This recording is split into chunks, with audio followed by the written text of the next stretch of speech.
আমি কখনোই ডার্ক ওয়েবে যাওয়া রেকমেন্ড করব না। এই ডার্ক ওয়েব ইললিগ্যাল কাজের জন্য বেশি বিখ্যাত, যেমন weapon selling, drug selling, hacking service, child pornography, আরও অনেক কিছু। আজ যে গল্পটা বলবো সেটা এই ডার্ক ওয়েব রিলেটেড, যার নাম মাই নেম ইজ ড্যারিয়াস। এই গল্পটা রেডিটে একটা ইউজারের কাছ থেকে খুঁজে পেয়েছি। তাহলে গল্পটা শুরু করা যাক।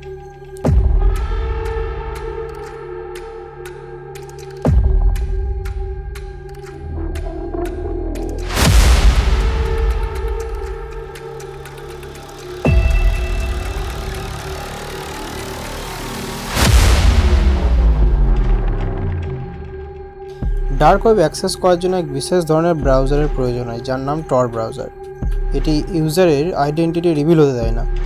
এটাকে ডবল সিওর করার জন্য আমাদের যে স্টোরি টেলার ড্যারিয়াস, সে ভিপিএন অন করে ডার্ক ওয়েবে এন্টার করেছিল। সে যখন ব্রাউজ করতে শুরু করে তখন সে দেখতে পায় ড্রাগস, ওয়েপেন, ক্রেডিট কার্ড সব বিক্রি হচ্ছে। তারপরেই তার একটা লিঙ্কের দিকে চোখ পড়ে, যেখানে লেখা ছিল what a surprise, click this link. আর ড্যারিয়াস ক্লিকও করে দেয় সেই লিঙ্কে। তখনই তার সামনে একটা ভিডিও শুরু হয়ে যায়, যেখানে একটা অন্ধকার রুমে আর রুমের মাঝে একটা চেয়ার রাখা ছিল। ওই ভিডিওতে একটা লাইভ চ্যাট বক্সও ছিল, যেখানে অ্যাডমিন টাইপ করে লেট দ্য গেমস বিগিন। তারপর একটা লোক 30-35 বছরের একটা মহিলাকে টেনে এনে ওই চেয়ারে বসায় এবং টর্চার করতে শুরু করে।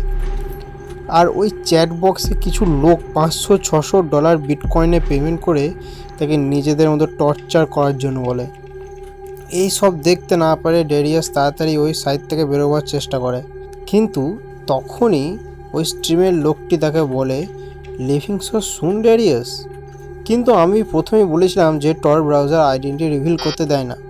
তারপরেও আমাদের স্টোরি টেলার ড্যারিয়াস ভিপিএনও অন করে রেখেছিল, তার সত্ত্বেও তার আইডেন্টিটি রিভিল হয়ে গিয়েছিল। আবার যখন ড্যারিয়াস লাইভ স্ট্রিম থেকে বেরোতে যায়, তখন আবার একটা মেসেজ পপ আপ হয় তার সামনে, যে এবার যদি তুমি বেরোনোর চেষ্টা করো তাহলে এই মেয়েটির পরিবর্তে পরের বার তুমি থাকবে ড্যারিয়াস। কিছুদিন পরে সে বুঝতে পারে তার ফোনের ক্যামেরা হ্যাক হয়ে গিয়েছে। হ্যাকার তার বেশ কিছু ছবি তুলে নিয়েছে। আরও কিছুদিন পর কেটে যাওয়ার পর ড্যারিয়াস বুঝতে পারে যে সে ট্র্যাকও হয়ে গিয়েছে। তার বাড়ির বেশ কিছু ছবি সে তার ফোনের মধ্যে খুঁজে পায়, যা সে নিজে ক্যাপচারও করেনি। তারপর সে বাড়ি এসে দেখে তার বাড়ির দরজা খোলা, সব জিনিসপত্র চারিদিকে ছড়িয়ে ছিটিয়ে পড়ে আছে। তারপর সে তার রুমে যখন গিয়ে তার বেডে একটা লেটার দেখতে পায়, সেখানে লেখা ছিল thought we would not find you. এরপর সে তাড়াতাড়ি পুলিশকে সব কিছু জানায়।